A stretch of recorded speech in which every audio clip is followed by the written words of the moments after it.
Welcome to the Better 2 podcast. I'm your host, Donna. Today's guest is Chris Eveland. And Chris, well, he's a different type of musician than we normally have on the show. He is a touring musician as well as a studio musician, and some would call him a player, a studio player, or a touring player. It all depends on how you look at it. But he has a different take on the music. And unlike some people, when he got in a band, well, it was because it was his passion. So tune in. Hi, Chris. How are you doing today? I'm well, thanks. You? I'm doing good. I am doing good. So you have an interesting story because I've talked to a lot of musicians. I've talked to musicians of all sorts of calibers. I've talked to Lamal. I've talked to somebody from EMF, Ian Dench. So I've talked to some high caliber musicians, and I've talked to people that are just starting out. But you have a different history, and I've known players before. You are not only a touring musician, but a studio musician as well. And that's a different perspective than a lot of other people because you kind of are a gun for hire then. Yeah, for sure. And the studio part of it is that, like, that's a humbling moment your first time going in.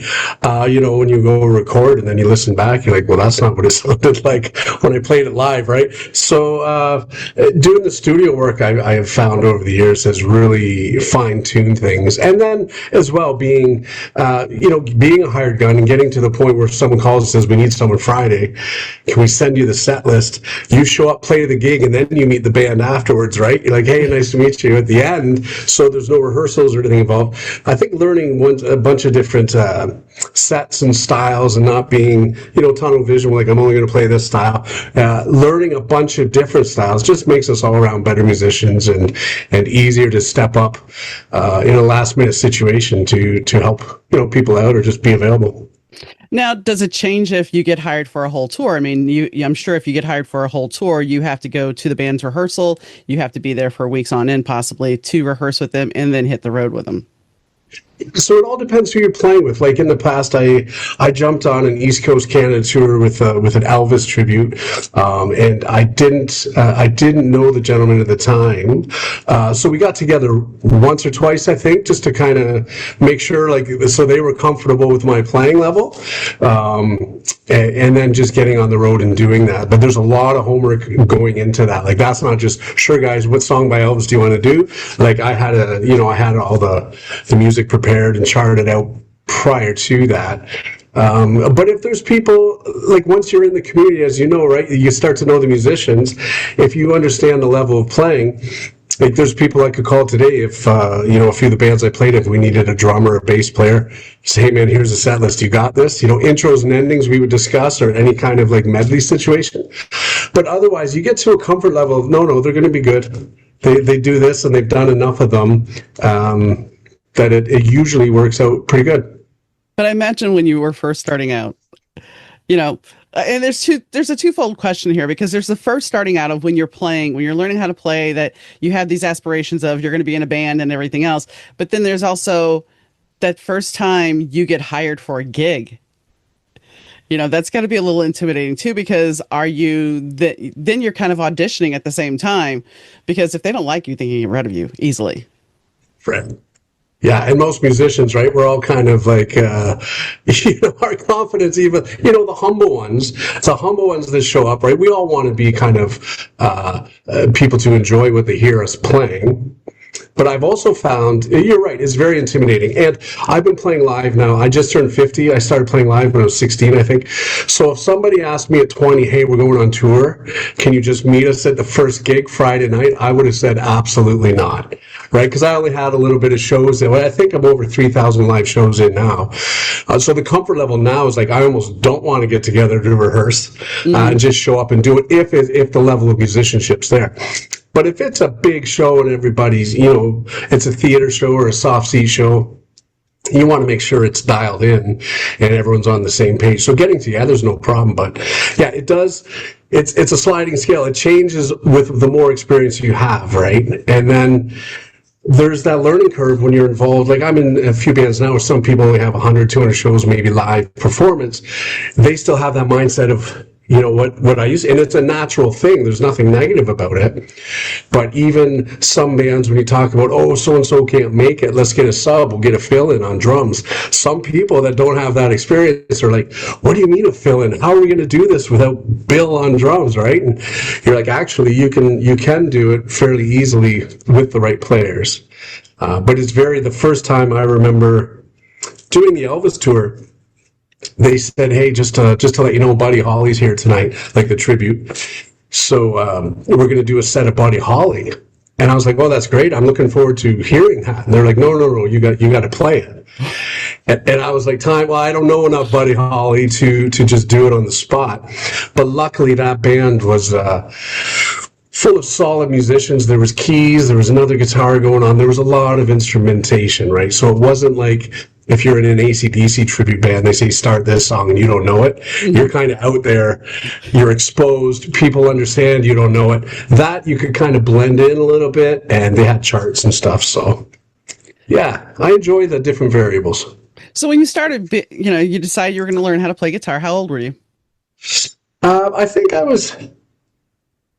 I started at 14, but I think the process started around 12. I was given a Walkman for my birthday, and my grandfather, who was a piano tuner, so he was a musician, with the coolest name, Dennis C. Sharp, right? So he already had music in his name. Yeah. But he went out that year, it was 1986, and he bought a cassette. It was the #1 album that year. And thank goodness it was Van Halen. It was 5150. It could have been anything. And if you look at the top 10, the next 9 probably didn't have any guitar in it, right? Maybe Genesis was on there, but I don't know. So I had one tape and I just flipped it back and forth. That's all I had to listen to. And I knew the singing was awesome. The band was awesome. But every time in the middle of the song where Eddie would do a solo, I would just get goosebumps. I would get so excited. And I remember at 11 or 12 years old, if I was listening to my Walkman in bed before sleep, I couldn't go to sleep because I was just so amped up and I didn't even know it was a guitar. I'd have to ask my grandfather, what is that? And he said, it's electric guitar. And, he would look at the guitar magazines of the music. He's never heard a Van Halen song in his life. And he would just put the sheet music on the piano and play the left-hand guitar stuff and then the right-hand vocal melody like that. Like the timing was on, the feel was there. It was just, to be that age and to see that kind of musicianship just off a page into the eyes, out of the hands, and feel it. It was pretty special for me to be able to grow up and witness that. But I started getting lessons at 14. My parents, I still remember that birthday card. It said, your guitar lessons start in September. On my 14th birthday. So were your aspirations to be, Eddie Van Halen, or what made you decide that, I'd rather just go into the studio and be a player, a touring musician? What made you make that transition in your mind? Because, when people pick up an instrument, they're not sitting there going, yeah, I'm just going to go to the studio. Yeah. I think in the beginning, it was just more of, I heard what Edward was doing, and it did something to me. I wanted to kind of not be Edward, but I wanted to be able to play at least somewhat like him, or try to, or that's what inspired it. But what I found, I started playing, I wasn't like I was into sports, I was into a lot of the other things that kids were at that age, but the guitar I just didn't put down.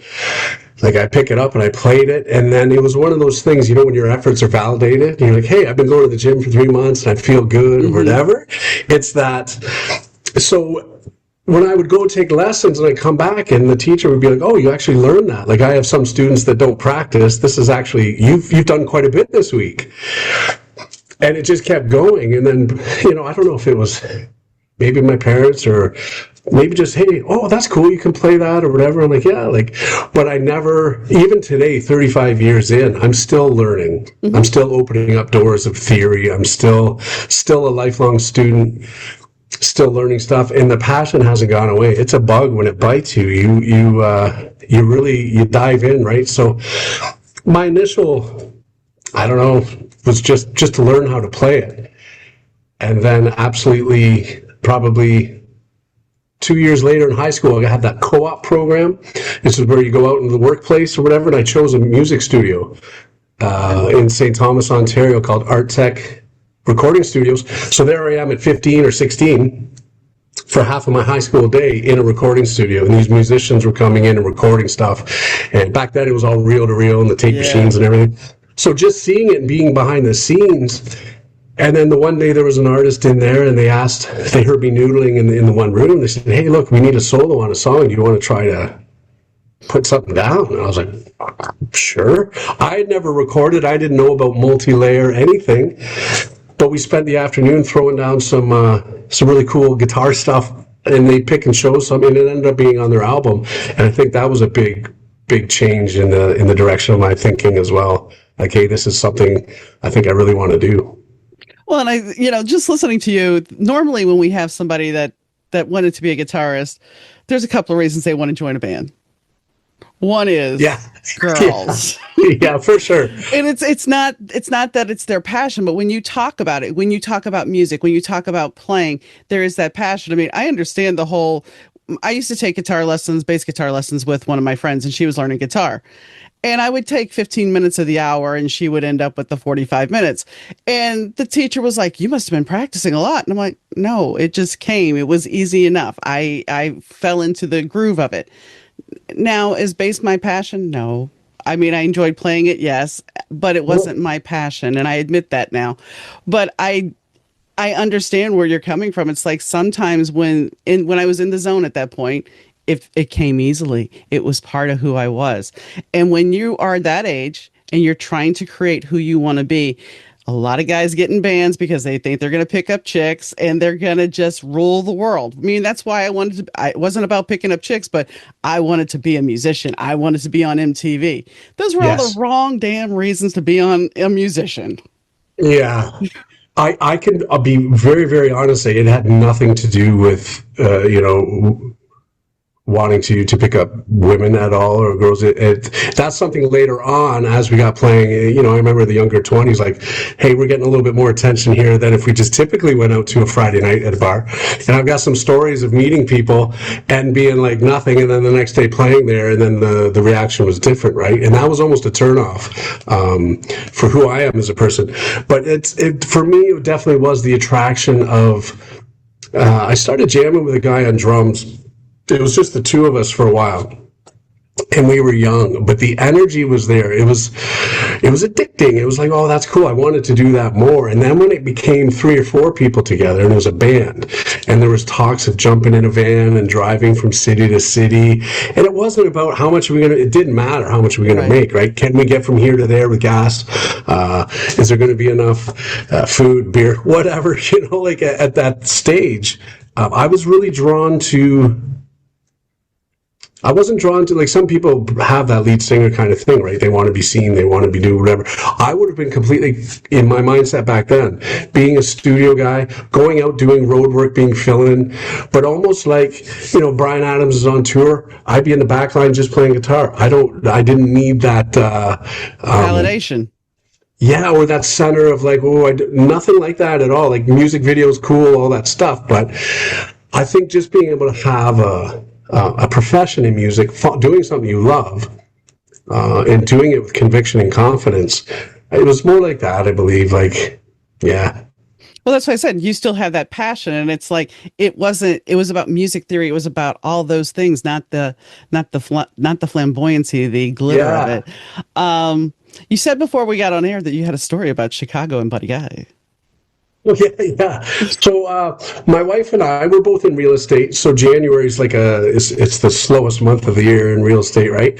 So New Orleans is one of our favorite places to go for live music, the food. It's my favorite football team.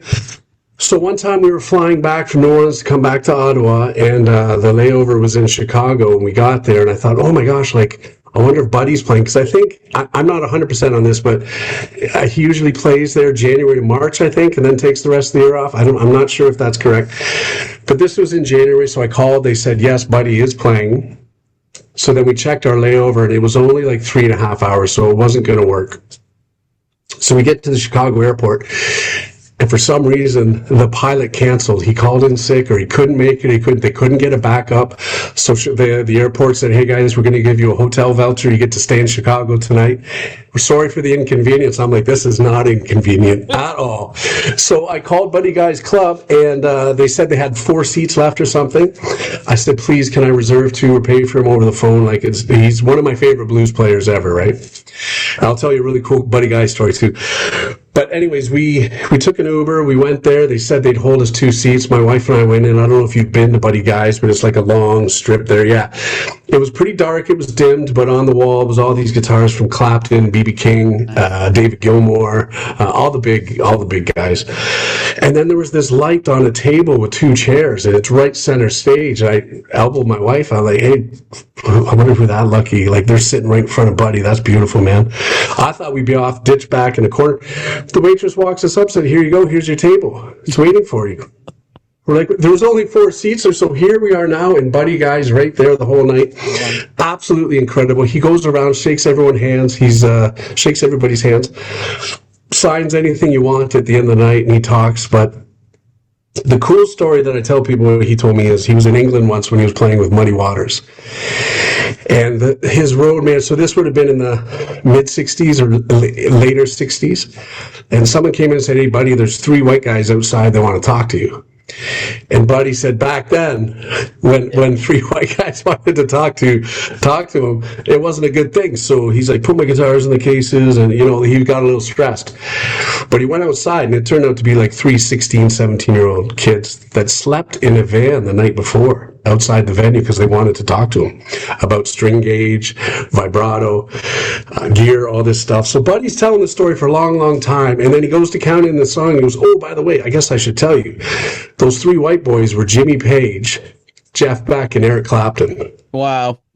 So that's how important Buddy was to those 3 dudes, that those 3 guys spawned off the inspiration of the Edwards and all those guys too, right? So that's kind of where Buddy Guy sits on the playing. So getting a chance to go see that and see him front row and listen to his stories and listen to him playing, it was something special.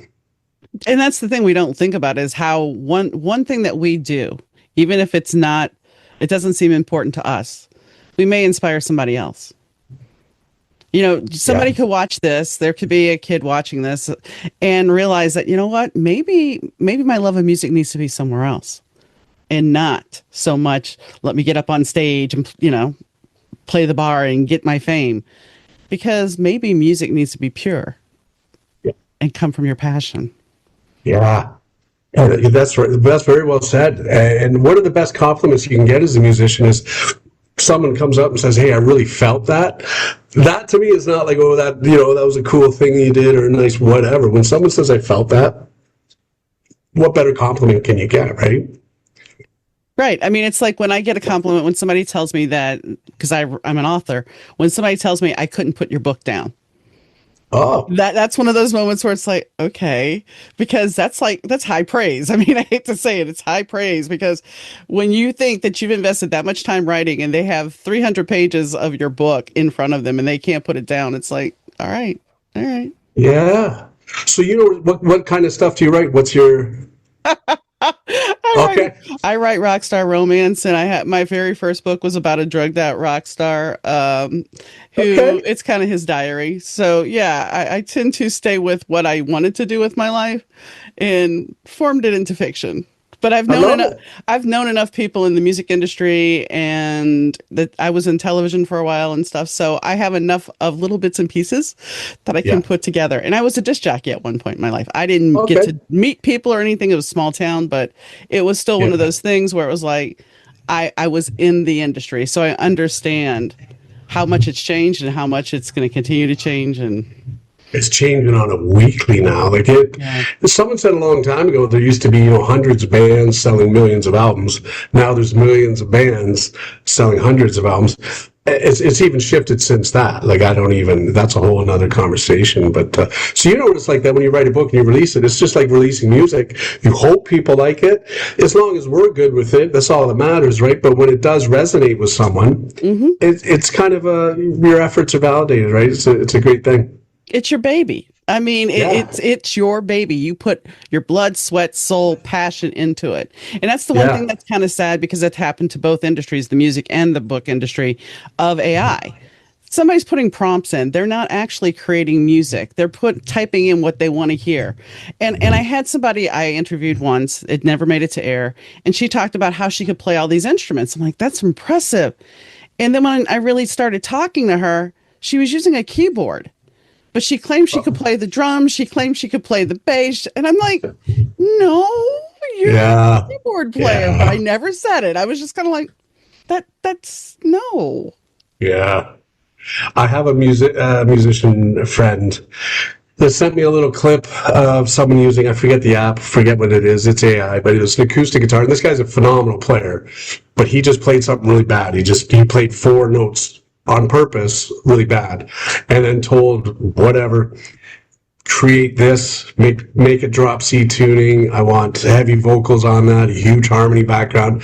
And within 10 seconds, that little four note thing that he did into this app created something that would take quite some time sonically to get that in a studio. And yeah, that's a whole nother, I don't even But know. it's scary. I mean, I feel it's one of those things where it's like I'm a child of the 80s, or I wasn't a child, but I was a teenager of the 80s and I saw Yeah, War Games and I saw Terminator.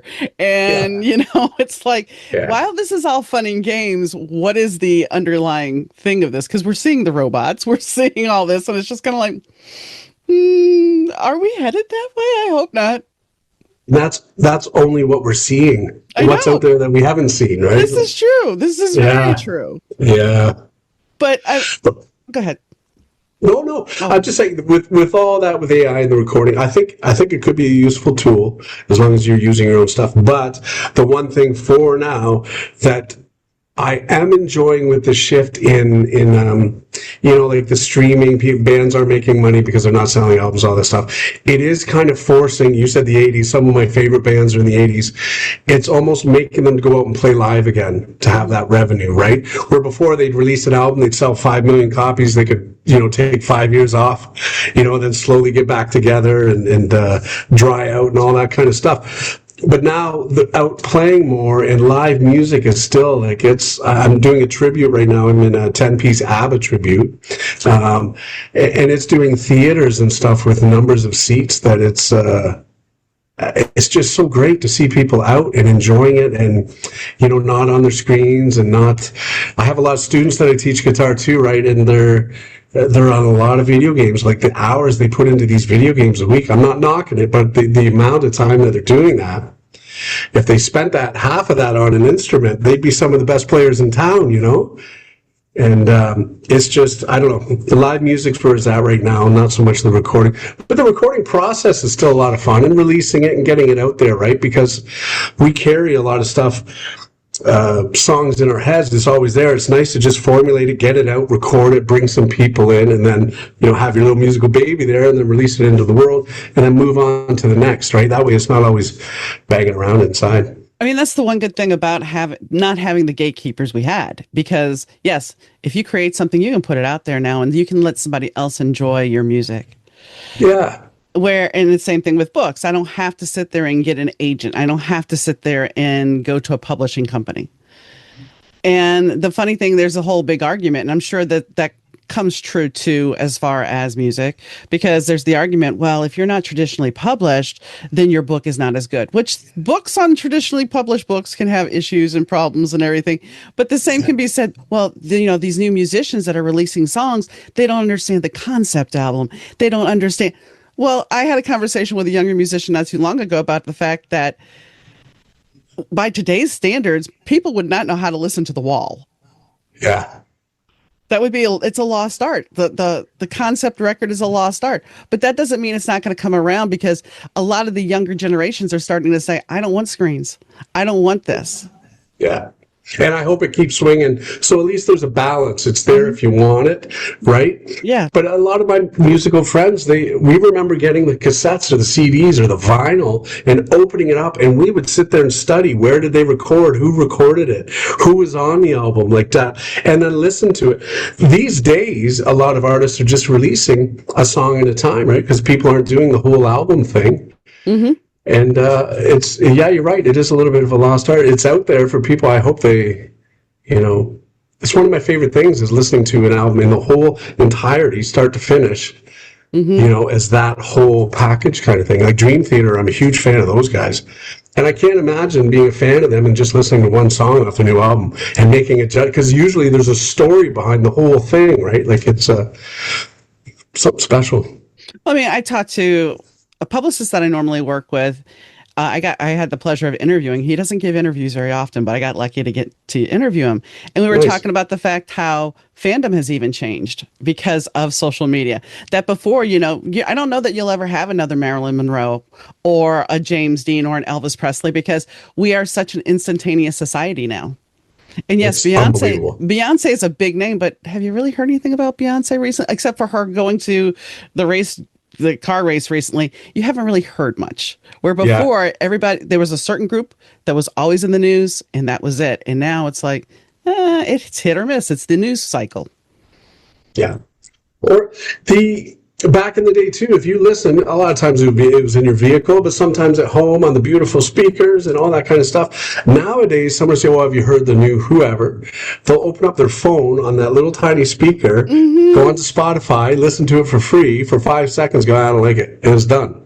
And you think of the time and the money and the energy and the heart and everything that went into whether or not you like it, that's not the thing. But to give something 5 seconds and then just, I'm going to look for something else. Yeah. Yeah, it's a different time for sure.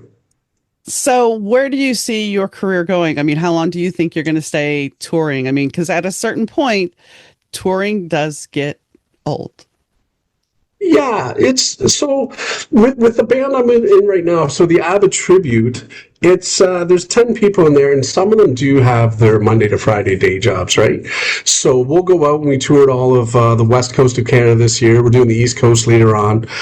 Those tours are always fun, but it's not like I don't go out for those extremely long, extended ones. But I would love to be available for someone that's going out on a couple months stint and head out with them and do that. I really enjoy it. I love traveling, seeing different cities. My wife comes with me now with everything. She's part of that Abbott Tribute, so she takes care of, she does the video screen for us and the catering and the merchandise and some planning and itinerary stuff. So it's not like she's at home saying, "Oh, well, I'll see you when you get back." She's actually part of it. And when we went out to BC, we were, we did some whale watching and did some really cool things that otherwise we wouldn't have been out there, right? So at this stage, I'm ready to keep going. My kids are all at an age, they're all in their early 20s, right? So they're off doing their own things and starting their things. So I remember back, some tours came up and I'm like, with them being 5 and 6 and earlier, it's like maybe it's best to be home. And then being with the job that I was at then too, like you only have so many holiday hours that you can burn through. But I really enjoy the touring. I love the studio stuff. I'm enjoying the teaching as well, just sharing. I don't call it teaching, I'm just sharing what I know, especially with the students that have that bug and have that passion and drive to want to learn, and the coolest part about teaching too is when they bring me new music. Like, have you heard of this band? I'm like, I definitely haven't. And then I get to dive in and hear some, and then they'll be like, oh, I'll say, hey, have you ever heard of this band? They're like, who's that? Right? So it's a nice kind of give and take, keeping things fresh that way. And I think, you were talking about the touring situation. I think as you get older, yes, it's a little harder if you're taking those extended tours. I mean, I don't think anybody that is of a certain age does a year-long tour anymore. And I'm not even sure really musicians even do year-long tours. Right. You're right. But when you look at touring and now, you can go enjoy it. It's not so much because you always hear about, especially in the 80s and 90s, it was a party. That's all we did. We went and we played, we partied, and that was it. And that was the life back then. And I don't think people are as hardcore about it. When I talked to Ian, he talked about the fact that Unbelievable was his big hit. And Unbelievable was his big hit. And he tries to get away from it, and he ends up in the Amazon, or no, the Amazon rainforest. And what does he hear on somebody's speaker but that song? He couldn't get away Oh, from it, wow. no matter where he was. I need to Yeah, wrap yeah. this up quickly. I Yep. thank you for coming on. Well, actually, I got 9 minutes, so we'll a couple more questions. Sure. Who would you, if you could tour with anybody or play on their record, who would it be? Oh, if my granddad was still around and he put out an album, I would love that. I would love to create something with him. Like that would be at the top of my list. Um, but yeah, like if anybody, I don't know. I love all different kind of styles, right? Like I've always been drawn to Alanis Morissette. Just her, if when you listen to her speak and her lyrics and the music, right? Like that's someone I've joked with friends of mine for years. Like Alanis is going to call. It's going to happen one time. Like it's just, it's coming. And yeah, I'd be open to anything. Like I love, as much as I'm doing the ABBA and I like the those kind of vibes or whatever. I do miss playing a little bit of the heavier rock. That's what's in my DNA, and I like to get that out once in a while. So it's good to be in a few different Yeah. um, outlets for that. Well, David Lee Roth is playing live again. Yeah, I saw him last year in Baltimore. How was he? How was he or how was the band? The band was on fire, and I'll tell you what, he had four guys on a little riser singing background. It was like Motown. So these four guys were like Dance the Night Away, for instance. So Dave would do his shtick and his Mhm. thing and do whatever. But then these dudes were singing, and it was perfect. Four-part harmony. And we were all looking around going, this is really good compared to like a couple years ago. Dave's still losing his voice. It's not what it was. But I mean, I think he's Yeah, 71, yeah, 72. yeah. He's up there. He's up there, leather pants. Like my dad's 75. You know what I mean? I wouldn't. Dave. I don't know. I enjoyed it because I'm a diehard Van Halen fan. So I loved hearing the Dave era stuff, and I think he did. The band was incredible.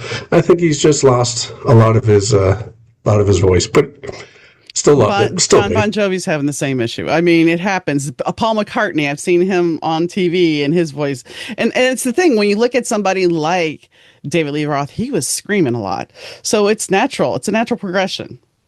Sure. And David Coverdale, right, from Whitesnake, he just Yeah. retired too. So it's Yeah. just it's part of your body that I Yeah. can't believe how frustrating that would be though for them to be like, I want it, or I just watched that Celine Dion documentary. That's heartbreaking, seeing her like lose her voice, and that's what has been her whole life, and she can't even produce a note anymore. Yeah, That's got to be tough.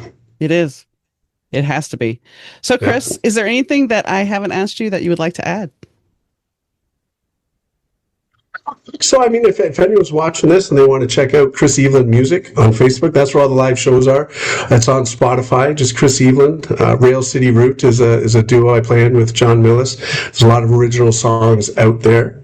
Or if anyone wants online lessons, you can reach me out on Facebook too, and I do Zoom lessons. And yeah, All right. Thank you, Chris, for coming on. thanks so much for having me. I loved Chris's story about the fact that he got chills when he was listening to Eddie Van Halen. Really listening to him, he talks about the passion. And I have that passion when I talk about writing a lot of the time. I'll have a lot of my friends over the years tell me that, you're passionate about your stories. And I think that's when we find our true calling, that we understand that this is our passion. This is something that we want to continue to pursue. We want to continue to do. It doesn't matter that we may never be this big bestseller. It doesn't matter that we may not be a Grammy winning artist. It's in our DNA, as he said. It's our passion. So if you have a passion, we've talked about this before, follow it, follow your dreams, follow your heart, because yes, things can suck big time. And you have to keep going, because if you don't keep going, well, you never know when things are going to turn around and become better. Or, hopefully we know, Skynet and all that other stuff, as we talked about AI, but you never know where things may go. Things may end up being a lot better than we could ever imagine. And so you just have to keep moving forward and staying positive. So, on that note, I thank you guys for tuning in. I hope you like the new format of the show. And, well, really hasn't changed format so much as just the briefness of it. So I thank you for tuning in. And guys, I thank Fast Susie for the intro and outro music. And well, whenever you're listening, morning, noon, or night, I appreciate it. I really, really do appreciate it. And well, guys, I'll catch you next time. Bye.